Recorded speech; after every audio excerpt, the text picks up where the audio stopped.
1 2 3 1 2 3 امتحان میکنیم. خب آیا با خودتون میگید دیگه دیر شد و کار از سال گذشته و نمیتونم تغییری توی زندگیم ایجاد کنم؟ ولی این فقط یه توجیه دیگه است که کاملا ساخته ذهن شماست. وقتش که با هم دیگه تغییر کنیم. اثر مرکب. چرا راجع اثر مرکب میگیم؟ تا الان کتابو خوندی؟ اصلا تا الان اسمش به گوشت خورده؟ به نظرت راسته؟ به نظرت درسته؟ همچین چیزی ممکنه؟ توی این سری از ویدیوها قراره به این مسئله پی ببریم که آیا این کتابو کار میکنن یا نه. اگه تا اینجای ویدیو اومدی و برای ادامه این ویدیو مشتاقی، به تبریک میگم. به کلوپ 1% خوش اومدید. این مجموعه یه کتاب صوتی نیست. قراره با هم دیگه تمام این کتاب‌ها رو زندگی کنیم. ببین اصلا توی زندگی ما تأثیری دارن یا ندارن. با من تا انتهای این ویدیو اول از همه اثر مرکب چیه؟ نمیدونم شنیدید یا نه، ولی یه چیزی داریم به اسم اثر پروانه‌ای. میگن اگه یه پروانه‌ای یه گوشه‌ای از دنیا بال بزنه، اون گوشه دنیا طوفان ایجاد میشه. ما از این چه نتیجه میتونیم بگیریم؟ خب اولا که این قطعا نباید واقعیت داشته باشه که با بال یه پروانه اون سر دنیا طوفان بیاد، درسته؟ ولی خب بعضی وقتا از این مثالا باید یه نتیجه‌ای بگیریم دیگه. نتیجه‌ای که میگیریم چیه؟ اینه که اتفاقهای بزرگی که توی زندگی همه ما یا توی دنیا میفته، همشون حاصل کنار هم قرار گرفتن تعداد بیشماری اتفاقهای کوچیکه. یعنی چی؟ یعنی اینکه توی زندگی ما هر اتفاق خوب یا بدی که میفته جمع شده و حاصل اتفاقهای کوچیک قبلش. حالا ممکنه خوب یا بد باشه. آقای دارن هاردی داخل این کتاب تلاش میکنه و به ما بیاموزه میتونیم تمام اون رویا پردازیایی که تو سرمون داریم رو به واقعیت بپردازیم.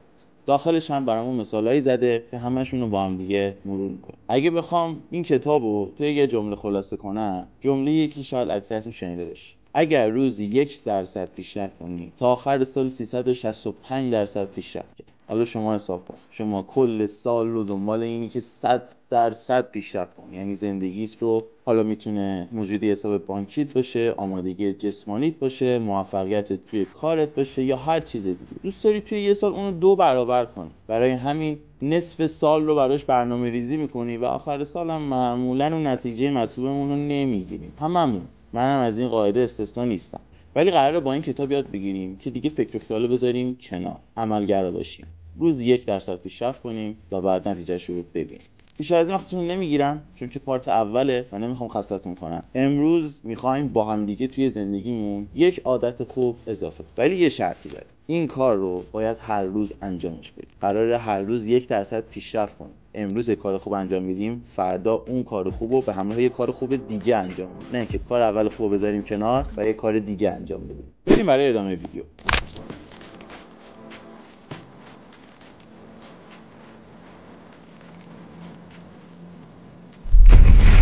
که دیدید ممکنه اتاق هر یک از ما باشه. اتاق من که این شکلیه. امیدوارم اتاق شما حداقل این شکلی نباشه. اولین کار مثبتمون قرار این باشه که محیطی که حداقل بیشتر تایم زندگیمون، برای من که اینجوریه، محیط تمیز و قابل سکونتی باشه. بریم ما هم دیگه اینجا رو قابل سکونت کنیم.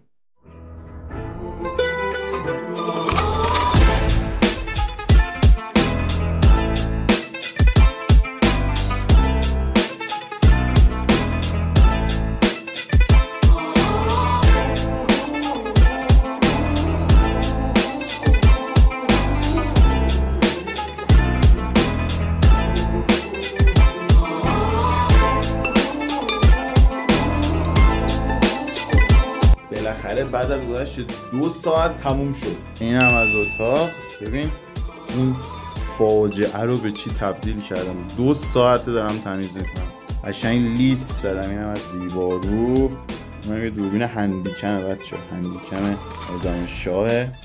من در حالی که داشتم اتاق رو مرتب میکردم، از جای اون گرد و غبار کثافت به یه صحنه جذابی برخوردم. این کتاب‌ها، اینا که کتاب‌های دبیرستانمه. اینا ببین آکن با صفحه‌نامه نهم، ببین چند تا کتاب فقط. هم این کتابا مال 8 9.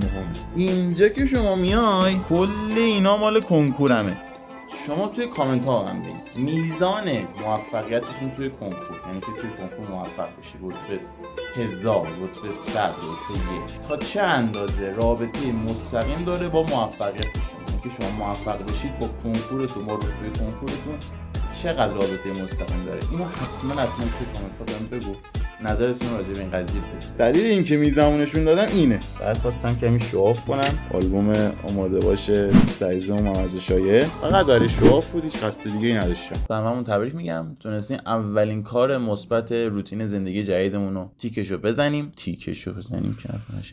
میدونم خیلی ساده و مبتدیه، شاید مثلا فکر کنیم ویدیو اصلا مال بچه‌هاست، ولی خب واقعا تاثیر داره. حالا شاید بقیه اینو ندونن، ولی قطعا خودتون که میدونید که این همچین کار کوچیکم خیلی وقتا از انجام دادنش غافل میشید، ولی خب از الان به بعد دیگه قرار نیست ازش غافل بشیم و همیشه انجامش میدیم. بالاخره محیطی که ما بیشتر تایممون رو توش میگذرونیم قطعاً خیلی مهمه که چجوری باشه دیگه. حالا یا میتونه اتاق خواب باشه، میتونه خونه باشه، میتونه محل کارتون باشه، اصلا میتونه حمومتون باشه. حالا حمومو خیلی پیشنهاد نمی‌کنم که بیشتر تایم روزتون اونجا بگذرونید، چون بالاخره یه سری مسائل شرعی هستش. حالا وارد جزئیاتش نمیشیم. در اصل صورت باید مرتب نگهشون داریم. بریم سراغ نکته مثبت بعدی. بریم. اومدیم توی انباری خونمون پایین که ورزشو بهتون بگم. قسمت دوم عادتی که قراره هر روز به روتینمون اضافه کنیم قطعاً باید ورزش بشه. اصلا ورزش نباشه نمیشه. فقط من الان بابت صحنه که میخوام نشونتون بدم خیلی عذرخواهی میکنم، ولی میخوام سختی کارو ببینید و اینکه من در چه شرایطی دارم براتون تولید محتوا میکنم. آماده اید؟ 1 2 3. حالا یمچی 1 2 3 میگم چی میخوام نشون بدم. این بک‌گراند ویدیوهای منه و به شکل افتضاحی کثیفه. بعضی جاها شما این تیکه رو میبینید، کاغذات چارو یا مثلا این پودرای آهن رو میبینید که عذرخواهی میکنم در اسرع وقت قول میدم که اینجا رو به حالت استودیو تور که نه خیلی کار میبره تا اینجا بخواد بشه استودیو. فعلا حد اکثر امکاناتی که دارم همین زیباروه. سعی میکنم که با همین امکانات خیلی کم بهترین محتوا رو بهتون ارائه بدم. بیش از این صحبت نمیکنم، بریم داخل این زیبارو. خب الان قراره که دوباره یه روتین تمرینی چربی سوز و عضله ساز رو با هم دیگه بریم. این تمرین هم مثل تمام تمریناتی که من گذاشتم حد اکثر 10 دقیقه زمانتون رو میگیره. یعنی کل تمرین شاید 3 دقیقه باشه. 2 راند 3 راند بخواید انجام بدید میشه چقدر؟ میشه 10 دقیقه. انجام دادنش اونقدر سخت نیست. برای کسی که تا اینجای ویدیو رو دیده و قصد تغییر داره نباید اونقدر کار سختی باشه این مقدار تمرین کردن. بیشتر از این صحبت نمی‌کنم، بریم سراغ تمرین. خب امیدوارم که صدای منو خوب بشنوید. تمرین اول حالت شنا میگیریم، یه شنا میریم، اومدیم بالا، یه زانو میاد داخل، دوباره یه شنا، یه زانو میاد داخل. این تمرین رو برای 45 ثانیه انجامش میدیم.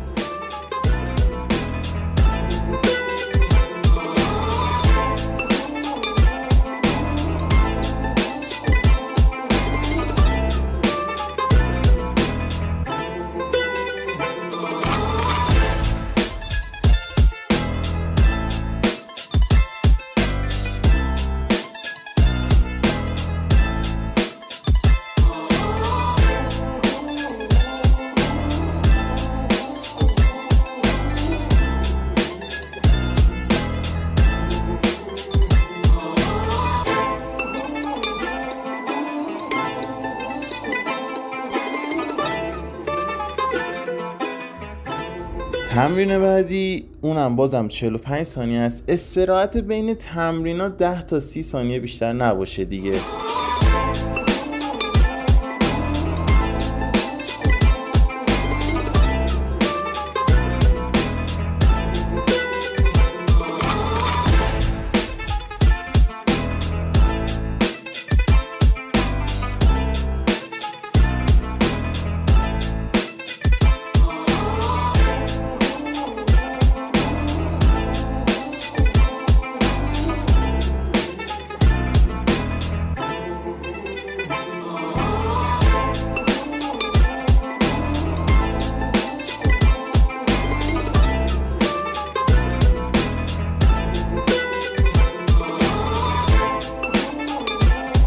تمرین بعدی روی حالت پلانک میمونیم.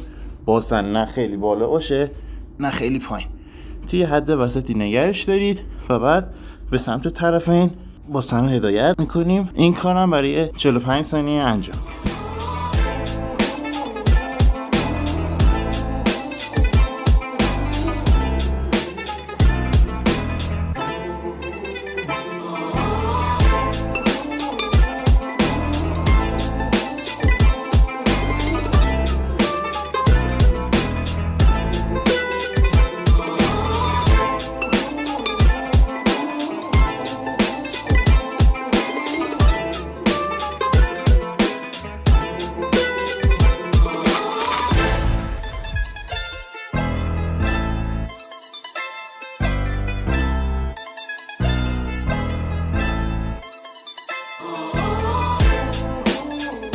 حرکت بعدی اسکات. فقط به چه صورت؟ به این صورت که ما 5 تا اسکات کامل میریم، 5، بعد 5 تا پالس اسکات میریم. توی تمرینات پامو اگه ببینید بالا سمت راست نمایشگرتون براتون میادش. اون تمرین اگه ببینید توی اونجا پالس اسکات رو کامل توضیح دادم، ولی خب بازم میگم اگه باز خواستید تمرینات پا انجام بدید اون ویدیو رو حتما ببینید. به این صورتی که شما کامل روی اسکات میمونید، یه زاویه خیلی کمی رو بلند میشید، دوباره برمیگردید. این حرکت هم پالس اسکات هم 5 تا انجام میدیم، دوباره 5 تا اسکات کامل. این حرکت هم برای 45 ثانیه انجام میدیم.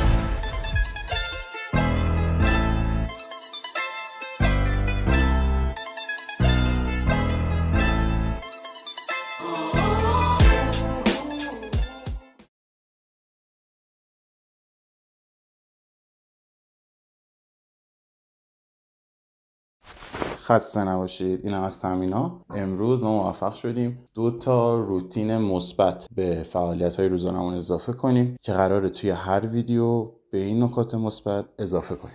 مرسی که تا اینجای ویدیو همراه من بودید. میدونم شاید با خودتون فکر کنید که این یوتیوبر خیلی تازه کاره. من همین الان که دارم این ویدیو رو ضبط میکنم اگه اشتباه نکنم 77 تا سابسکرایبر دارم و از تک تکشون ممنونم که من حمایت کردن، من قابل دونستن که ویدیوهای منو ببینن. من برای اون 77 نفرم که شده اونقدی ارزش قائل هستم که نیام ویدیوهای بی محتوا درست کنم. درسته ویدیوهام سرگرم کننده یا خنده‌دار نیستش، ولی باز هم نمیتونم این اجازه رو به خودم بدم که بخوام وقت شما رو تلف کنم به خاطر اینکه خودم دیده بشم. به هر قیمتی دوست ندارم که توی فضای مجازی دیده بشم و سعی میکنم یا ویدیوهایی درست کنم که توی آینده به کارتون بیاد، یا توی ویدیوهام کاری کنم که شما هم به خودتون بیاید و بتونید یه تغییر توی زندگیتون ایجاد کنید. من خودم آدم موفقی نیستم فعلا. صداهای عجیب غریبی میاد و شاید درکش یکم سخت باشه که من الان بیام این حرفا رو به شما بگم. شاید قبول کردنش از طرف شما سخت باشه، ولی خب چرا همیشه ما بیایم افرادی که به نوک قله رسیدن رو ببینیم و حرفای اونها رو گوش بدیم؟ خب اونا توی یه شرایطی توی سالهای گذشته یه جایی شانس سر خونه‌شون رو زده، حالا شانس هم نبوده، بالاخره تلاش و شانس کنار هم دیگه بوده و نتیجه داده و به یه حاصل رسیده. چند سال که دارن روی این قضیه کار میکنن و ما که الان تازه میخوایم شروع کنیم شاید نتونیم سبک زندگی اونها رو ادامه بدیم. پس چه بهتر که خودمون با هم دیگه جمع بشیم، یه گروه بشیم و با هم دیگه این مسیر ترقی رو طی کنیم. این باعث افتخار منه که توی مسیر ترقی شما به سمت موفقیت کنارتون باشم. دیگه بیشتر از این وقتتون نمیگیرم. امیدوارم که از این ویدیو لذت ببرید. این پایان این ویدیو نیست. این سری ویدیوها قراره خیلی ادامه داشته باشه. البته اگه حمایت شما هم در کار باشه. اگه حمایت شما نباشه خب واقعا اگه شما دوست داشته باشید خب من دیگه کاری از دستم بر نمیاد، هر چقدرم که بخوام سعی تلاش کنم. امیدوارم که خوشتون اومده باشه، مورد استقبالتون قرار بگیره. خیلی ممنونم از اینکه تا اینجا من همراه بودید. از این به بعد منو همراهی کنید تا با هم دیگه این مسیر ترقی رو طی کنیم و به جای خیلی خوبی برسیم و باعث افتخار کشورمون بشیم. ازتون خیلی ممنونم. تا ویدیو بعدی، بدرود.